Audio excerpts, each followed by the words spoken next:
Ma'asyiral muslimin yang dimuliakan Allah Subhanahu wa taala, kita akan membahas tentang 5 wasiat penting.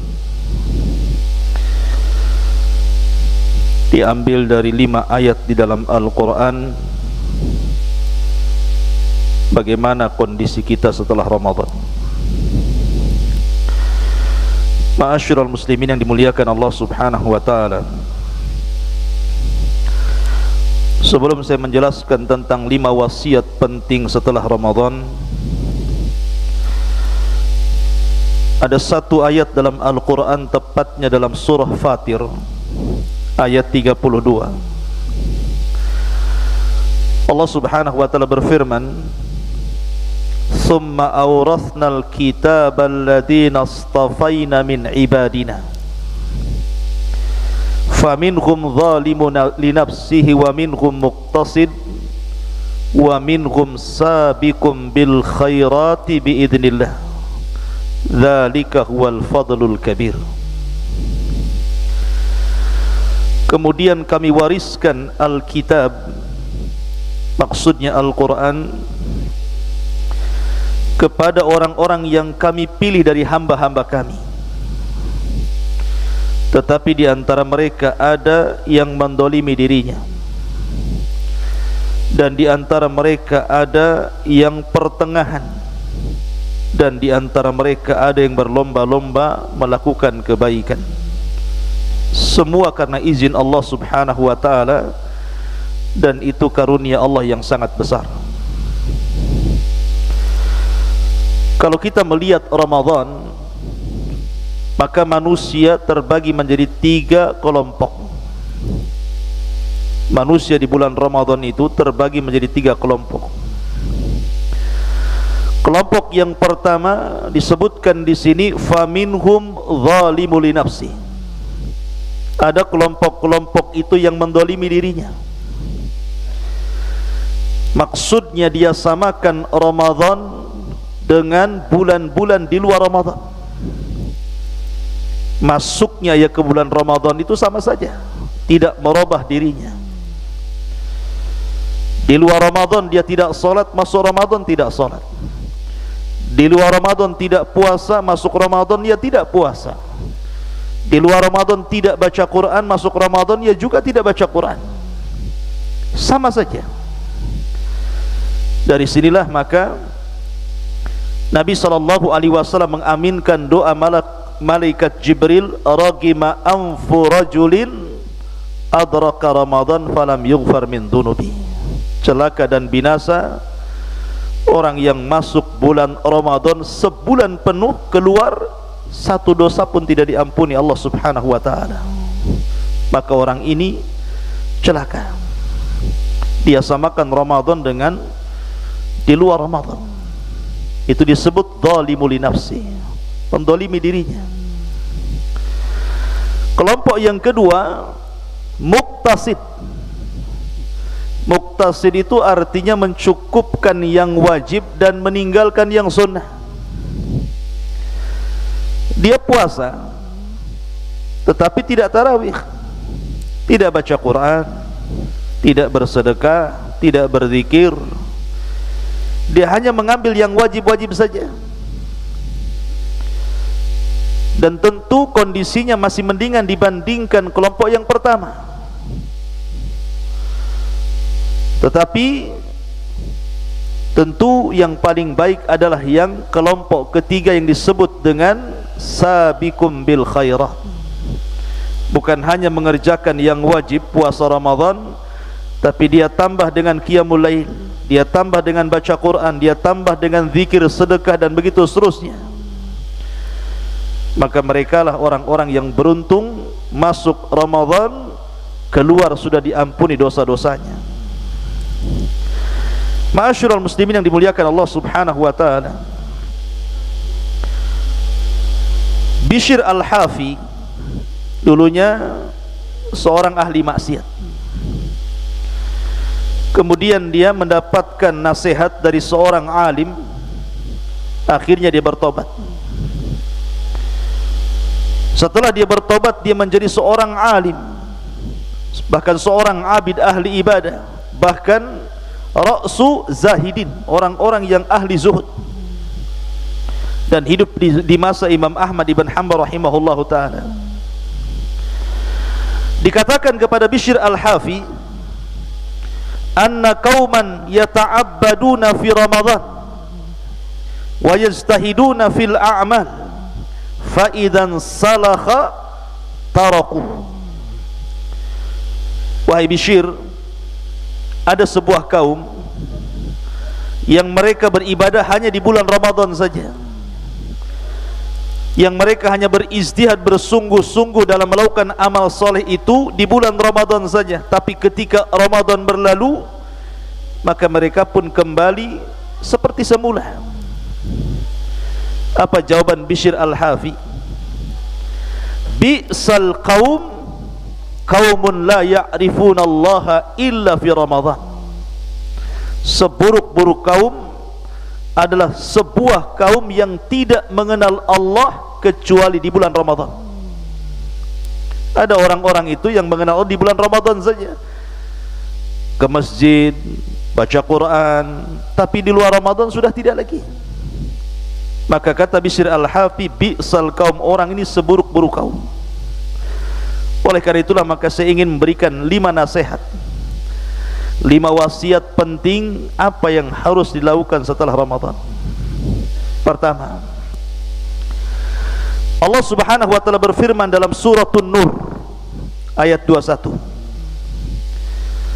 ya ayyuhalladzina amanu la tattabi'u khutuwatis syaitan wa man yattabi' khutuwatis syaitan fa innahu ya'muru bil fahsya'i wal munkar. Wahai orang-orang yang beriman, jangan kalian mengikuti langkah-langkah syaitan. Maka barang siapa yang mengikuti langkah-langkah syaitan, sesungguhnya syaitan itu menyuruh mengerjakan perbuatan yang keji dan menyuruh untuk melakukan yang mungkar. Syaitan, ikhwan, sebagaimana hadis yang ma'ruf di bulan Ramadan, itu dibelenggu. Idza ja'akum Ramadan futihat abwabul jannah wa ghuliqat abwabun niran wa sufidati syayatin. Setan itu diikat di Ramadan, tetapi setelah Ramadan pergi maka ikatan itu pasti akan dilepas. Artinya setan akan beraktivitas lagi sebagaimana biasa. Tantangan bagi kita melawan musuh yang rantainya lepas. Makanya sering saya katakan, kalau anda melawan musuh, musuh anda dirantai, itu lebih mudah dilawan. Tetapi ketika musuh itu lepas rantainya, tentu agak berat kita melawannya. Apalagi musuh kita ini tidak kelihatan masalahnya. Kalau musuhnya nampak enak gitu ya, mukulnya enak, nendangnya enak. Tapi kalau musuhnya tidak nampak, ini susah melawannya. Dia lihat kita, kita pula tak lihat dia. Macam mana cara melawannya? Makanya di sini Allah Subhanahu wa taala memperingatkan kita, wahai orang-orang yang beriman, jangan mengikuti langkah-langkah setan. Setan itu memiliki 7 langkah ketika menggoda kita. Pertama, setan akan mengajak kita kepada 2 perkara yang akan mengekalkan kita di neraka. Pertama kesyirikan, yang kedua kekufuran. Ini pertama targetnya. Kalau tidak berhasil, maka langkah yang kedua, digiring untuk menyelisih sunnah Nabi SAW. Bagaimana caranya kita menyelisih sunnah Rasul sehingga terjerumus kepada hal-hal yang tidak diadakan di zaman Rasul, kita adakan. Kalau juga tidak berhasil, maka langkah yang ketiga. Apa langkah yang ketiga? Kita diarahkan untuk melakukan dosa besar. Diarahkan untuk melakukan dosa besar, minum khamar, berjudi, ghibah, dusta, zina dan semacamnya. Kalau tidak berhasil juga, maka langkah yang keempat. Apa itu? Maka diarahkan kepada saghair, dosa-dosa kecil. memandang yang haram, mendengar yang haram, melintas dalam pikiran kita sesuatu yang haram. Kalau itu tidak berhasil, masuk langkah yang kelima. Caranya gimana?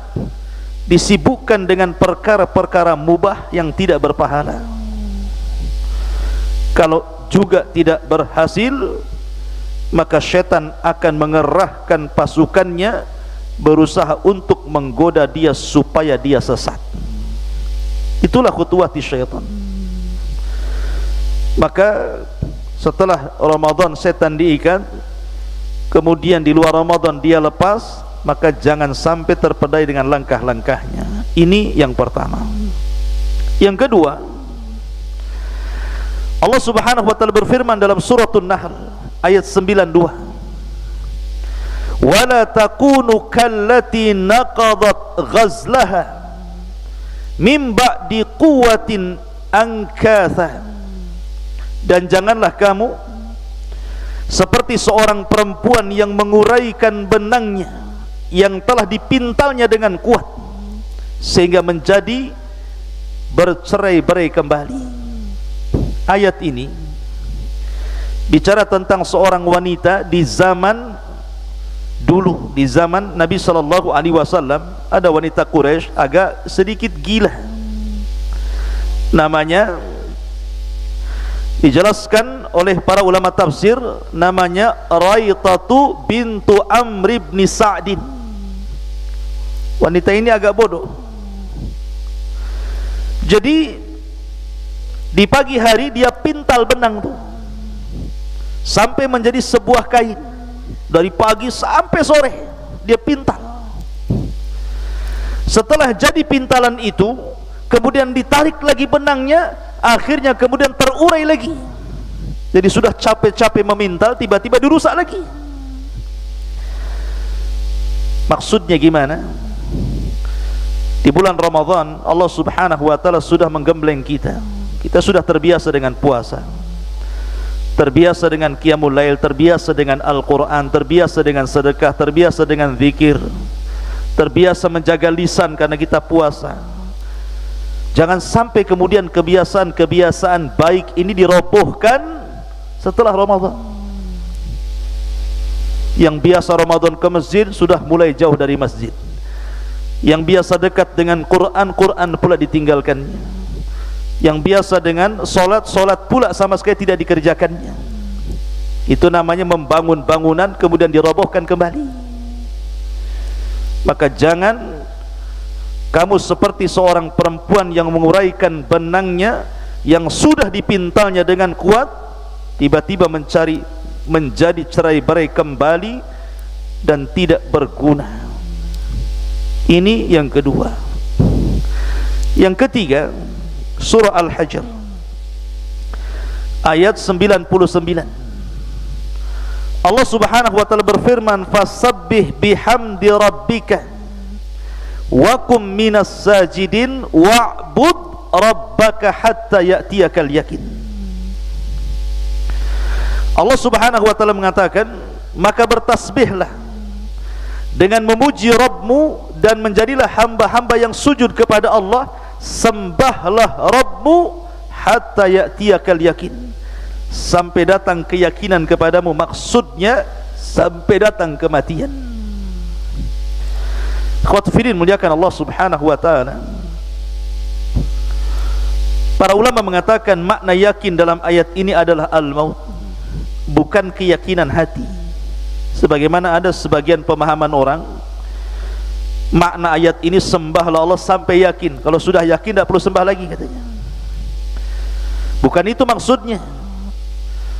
Karena ada orang-orang yang kemudian mereka tidak melaksanakan solat. Kenapa kamu tidak solat? Saya solat Pak Ustaz. Di mana? Di Mekah solatnya. Nabi loh Isra Mi'raj sampai ke langit. Itu tidak semua orang yakin dan percaya. Nabi loh Isra Mi'raj ke langit. Kemudian diceritakan tidak semua orang percaya, hanya Abu Bakar saja. Dia pula ngaku solat di Mekah. Siapa yang percaya sama dia? Alasannya karena dia sudah terbang bersama Allah Subhanahu wa taala. Allah sudah menyatu dengan dirinya. Bukan itu pemahamannya. Ini pemahaman sesat. Maksudnya wa'bud rabbaka hatta ya'tiyakal yakin, sembahlah Allah sampai datang keyakinan, maksudnya sampai datang kematian. Maka setelah Ramadan, kalau bisa tetap kita beramal saleh. Dan ingat, Allah Subhanahu wa ta'ala apabila menghendaki kita kebaikan, pasti Allah berikan taufik. Dalam sebuah hadis Rasul mengatakan, idza aradallahu bi 'abdihi khairan assalahu. Apabila Allah Subhanahu wa ta'ala menghendaki kebaikan kepada seseorang, maka Allah akan berikan madu kepadanya. Sahabat bertanya, apa maksudnya? Wa ma'assalahu ya Rasul, apa yang dimaksud diberikan madu itu wahai Rasul? Maka Rasul mengatakan, yaftahullahu lahu amalan salihan qabla mautihi thumma yaqbiduhu alaihi.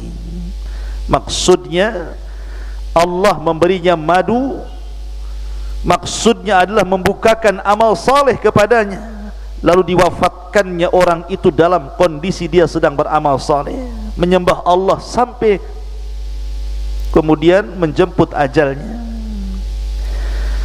Makanya kenapa ikhwatu fiddin, orang-orang yang dalam hatinya ingin mendapatkan kebaikan, beristihad untuk berbuat baik, maka biasanya orang ini akan diberikan taufik. Dalam hadis yang lain Rasul mengatakan, idza aradallahu bi abdi khairan ista'malahu. Apabila Allah menghendaki kebaikan pada seorang hamba, pasti Allah akan mempekerjakan hamba itu. Kemudian sahabat bertanya, apa maksudnya Allah mempekerjakan kepada kami wahai Rasul? Maksudnya adalah dibukakan amal saleh untuknya menjelang kematiannya, sehingga orang yang di sekitarnya redha kepadanya. Dalam riwayat, sehingga dia diwafatkan di atas amal saleh itu. Maka sembahlah Allah sampai ajal menjemput kita, dan kita berdoa supaya Allah Subhanahu wa ta'ala tetap berikan istiqamah sampai kita diakhiri dengan husnul khatimah. Kemudian yang keempat, surah Ibrahim ayat 7. Allah Subhanahu wa ta'ala berfirman, wa id ta'adzana rabbukum la in syakartum la azidannakum wa la in kafartum inna adzabi lasyadid. Ingatlah tatkala Rabb kalian menetapkan, jika kalian bersyukur niscaya ku tambah nikmatku untuk kalian, tapi jikalau kalian mengingkari nikmatku, maka pasti azabku sangat pedih akan menimpa kalian. Ikhwan, Allah Subhanahu wa ta'ala berikan nikmat kepada kita selama Ramadan, tidak sebagaimana saudara-saudara kita yang ada di Palestina. Ramadan diserang sama Israel, dibombardir, banyak orang meninggal dunia. Untuk ibadah saja mereka itu di bawah bayang-bayang bom. Di negeri-negeri konflik itu luar biasa, untuk ibadah saja susah. Tapi Allah Subhanahu wa ta'ala berikan keamanan kepada kita. Coba kita tidak beribadah di bawah-bawah senjata, di bawah bayang-bayang bom dan senjata, tidak. Subhanallah, kita bisa melaksanakan tarawih dengan nyaman, dengan khusyuk, berpuasa juga sama, beribadah yang lain luar biasa. Ini nikmat Allah Azza wa Jalla. Maka Allah Subhanahu wa ta'ala mengatakan, kalau kalian bersyukur, utambah nikmat. Artinya keamanan yang Allah berikan kepada kita jangan kemudian dibatasi di bulan Ramadan saja, tapi terus beribadah walaupun sudah keluar Ramadan. Karena salah satu bentuk nikmat, cara kita mensyukuri nikmat Allah adalah dengan cara menyembah Allah. Makanya Allah mengatakan, falyabudu rabb hadzal bait alladzi at'amahum min ju'i wa amanahum min khauf. Ya. Karena Allah Subhanahu wa ta'ala sudah memberikan nikmat berupa makanan, kemudian keamanan dari rasa takut, maka Allah hanya menghendaki sembahlah Rabb pemilik Ka'bah ini. Hanya itu saja. Kita disuruh beribadah dan beribadah. Dan yang terakhir, Allah Subhanahu wa ta'ala berfirman dalam surah Al-Baqarah ayat 127, Rabbana taqabbal minna innaka antas sami'ul alim wa tub alaina innaka antat tawwabur rahim. Ya Rabb, perkenankan permohonan dari kami, sesungguhnya Engkau maha mendengar lagi maha mengetahui. dan terimalah tobat-tobat kami, sesungguhnya engkau maha menerima tobat lagi maha penyayang. Salaf apabila mereka menjelang akhir Ramadan, maka mereka sedih, karena mereka tahu bahwa sesuatu yang sudah berlalu tidak mungkin kembali, dan sesuatu yang akan datang belum tentu kita mendapatkannya. Makanya para ulama salaf apabila keluar Ramadan, apa yang mereka lakukan? 6 bulan setelahnya mereka berdoa kepada Allah. Apa doa mereka? Ya Allah, semoga kau terima amal ibadah kami selama Ramadan ini. 6 bulan setelah Ramadan mereka memanjatkan doa supaya ibadah yang kita lakukan di Ramadan ini diterima oleh Allah Subhanahu wa taala. Ma'asyiral muslimin yang dimuliakan Allah Azza wa Jalla. Tapi kenyataannya apa? Kenyataannya banyak orang yang kemudian ketika sudah menjelang akhir-akhir Ramadan, orang itu sudah tidak lagi dipikirkan dengan ibadah, yang ada disibukkan dengan perayaannya. Gimana caranya menghadapi Idul Fitri? Baju baru, rumah baru, semua serba baru. Sandalnya baru, motornya baru. Kalau istri nggak tahu ya. Jadi dakhala rajulun ala amiril mu'minin. Ada seorang laki-laki datang menemui Amiril Mukminin Ali radhiyallahu an. Jadi Ali ketika itu menjadi khalifah.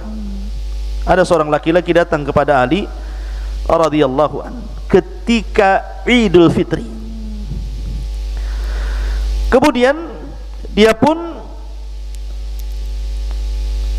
fawajadahu yatanawal khubzan fihi khushunah. Maka dia mendapatkan, mempersiapkan hendak mengambil makanan roti yang sangat enak gitu ya. Kemudian dia mengatakan, ya Amiral Mukminin, yaumu idin wa khubzun khashin. Kata orang ini, wahai Amiral Mukminin, hari Id tidak ada roti yang enak, harusnya ada makanan yang enak.